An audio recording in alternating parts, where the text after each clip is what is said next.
Today is June 19th. It's a significant date in American history. On this day, we take a moment to reflect on the rich and complex history of Juneteenth.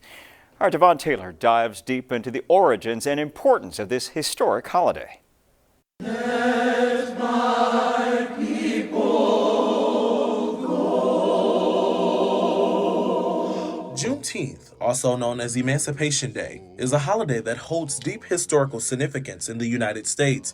It commemorates the emancipation of enslaved African Americans and symbolized the ongoing fight for freedom and equality. General Order Number 3 was issued, which essentially put an end to slavery altogether. On June 19, 1865, 2 years after President Abraham Lincoln signed the Emancipation Proclamation, General Gordon Granger arrived in Galveston, Texas, and issued General Order Number 3. That order forced slave owners to release their slaves immediately. Decided that it would be best to send a contingent of soldiers to come to Texas and to officially issue the order, especially in relation to Reconstruction and the occupation of Texas, to officially make sure they understand that slavery has ended. You must free these people.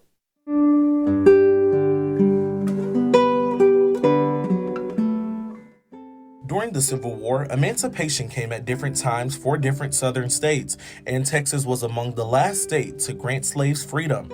At that time, there were about 250,000 slaves in the Lone Star states. They rejoiced after General Order 3 was issued. In fact, a year later, many of those freed organized what became an annual commemoration of Jubilee Day, which is now known as Juneteenth.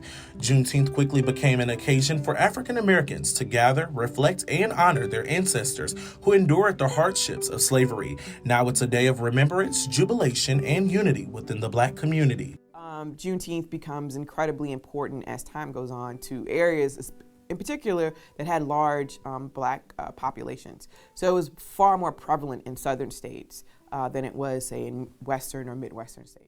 While remembering those who have gone before us, Devon Taylor, Chris 6 News. In June of 2021, President Biden signed legislation that made Juneteenth a federal holiday.